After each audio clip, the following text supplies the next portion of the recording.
اعوذ باللہ من الشیطان الرجیم بسم اللہ الرحمن الرحیم السحور والافطار، سحری اور افطاری کے مسائل۔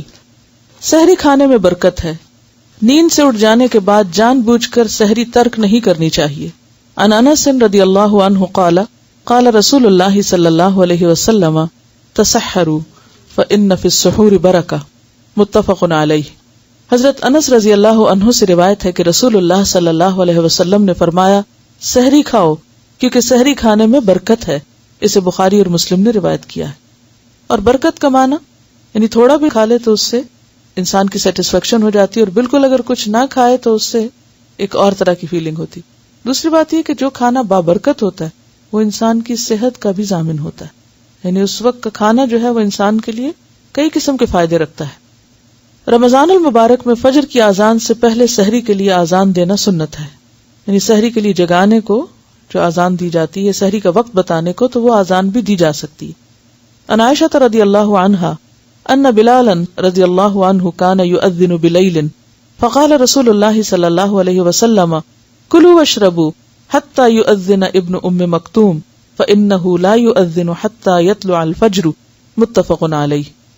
حضرت عائشہ رضی اللہ عنہا سے روایت ہے کہ حضرت بلال رضی اللہ عنہ رات کو سحری سے قبل آذان دے دیا کرتے تھے، چنانچہ رسول اللہ صلی اللہ علیہ وسلم نے فرمایا اس وقت تک کھاؤ پیو جب تک کہ ابن ام مکتوم آذان نہ دے دیں، اس لیے کہ ابن ام مکتوم اس وقت تک آذان نہیں دیتے جب تک فجر نہ ہو جائے۔ اسے بخاری اور مسلم نے روایت کیا۔ اب بھی اگر آپ سعودی عرب جائیں تو آپ نے دیکھا ہوگا کہ تہجد کی آذان اسے بولتے ہیں عام طور پر، اور وہ کچھ وقت پہلے ہوتی ہے فجر کی آذان سے۔ اس وقت عموماً لوگ تہجد کے لیے حرم میں جاتے ہیں، اور پھر فجر کی اذان ہوتی تو فجر کی نماز پڑھی جاتی، اور ان دو کے درمیان کا وقت عام طور پر سحری کھانے کا وقت ہوتا ہے۔ افطار میں جلدی کرنا اور سحری میں دیر سے کھانا انبیاء کرام کا طریقہ ہے، یعنی سحری بہت جلدی نہیں کر لینی چاہیے کہ رات 12 بجے کر کے آپ سو جائیں۔ عن ابی الدرداء قال قال رسول اللہ صلی اللہ علیہ وسلم ثلاث من اخلاق النبوة تعجیل الافطار وتأخیر السحور ووضع الیمین علی الشمال فی الصلاة، رواہ الطبرانی۔ حضرت ابو درداء رضی اللہ عنہ روایت کرتے ہیں کہ رسول اللہ صلی اللہ علیہ وسلم نے فرمایا 3 باتیں اخلاق نبوت میں سے ہیں، یعنی نبیوں کا طریقہ رہی ہیں۔ نمبر 1 روزہ جلدی افطار کرنا، اور جلدی سے مراد سورج غروب ہوتے ہی، وقت ہونے کے فوراً ساتھ ہی۔ نمبر 2 سحری دیر سے کھانا، یعنی آخری وقت میں کھانا، وقت کے بعد نہیں، وقت تک۔ نمبر 3 نماز میں دایاں ہاتھ بائیں ہاتھ کے اوپر رکھنا۔ اسے طبرانی نے روایت کیا ہے۔ سحری کھاتے آذان ہو جائے تو کھانا فوراً ترک کرنے کی بجائے جلدی جلدی کھا لینا چاہیے، یعنی ایک دم ابرپٹلی سٹاپ نہیں کرنا چاہیے۔ عن ابی ہریرہ رضی اللہ عنہ قال قال رسول اللہ صلی اللہ علیہ وسلم اذا سمع احدکم النداء والاناء على يده فلا يدعه حتى يقضي حاجته منه، رواہ ابو داود۔ حضرت ابو ہریرہ رضی اللہ عنہ سے روایت ہے کہ رسول اللہ صلی اللہ علیہ وسلم نے فرمایا جب کوئی آدمی آذان سنے اور پینے کا برتن اس کے ہاتھ میں ہو تو اسے فوراً نہ رکھ دے بلکہ اپنی ضرورت پوری کر لے۔ اسے ابو داؤد نے روایت کیا۔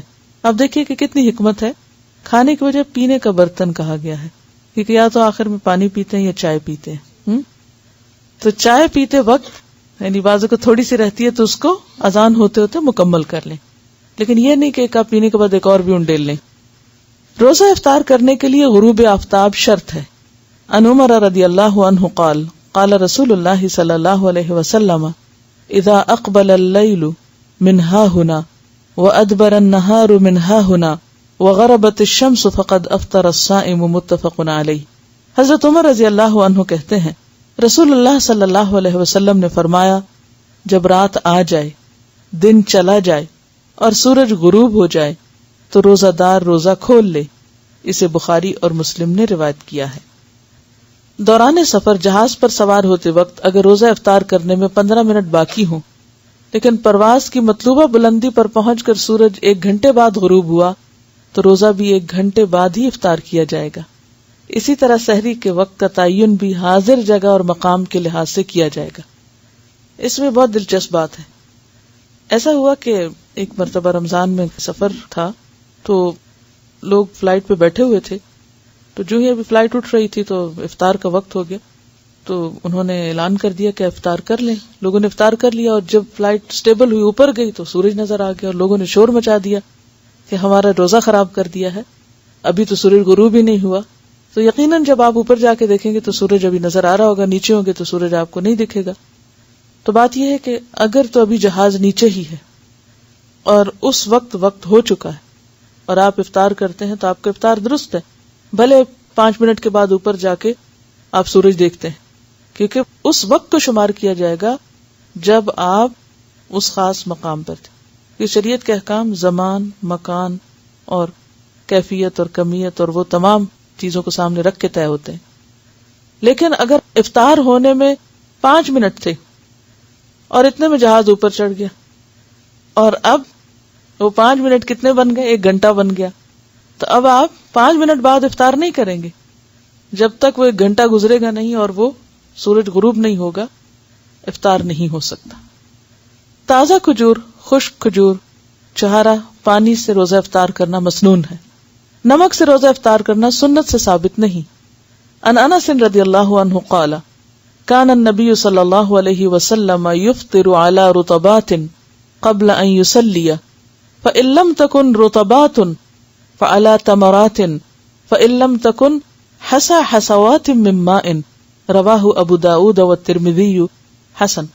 حضرت انس رضی اللہ عنہ سے روایت ہے, نبی اکرم صلی اللہ علیہ وسلم نماز مغرب سے پہلے تازہ کھجوروں سے روزہ افطار فرماتے.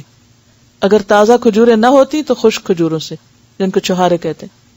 اگر خشک کھجوریں نہ ہوتی تو چند گھونٹ پانی سے ہی افطار فرما لیتے. اسے ابو داؤد اور ترمذی نے روایت کیا ہے.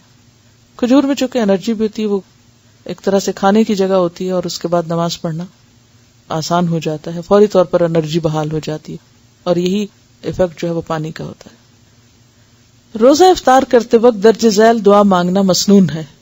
ان ابن عمر رضی اللہ عنہما قال كان النبي صلی اللہ علیہ وسلم اذا افطر قال ذهب الظمأ وابتلت العروق وثبت الاجر ان شاء اللہ. رواہ ابو داؤد.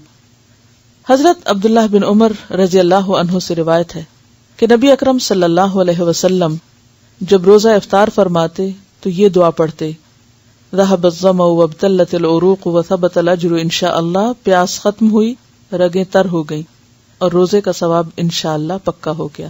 اسے ابو داؤد نے روایت کیا ہے. روزہ افطار کروانے والے کا اجر روزہ افطار کرنے والے کے برابر ہے.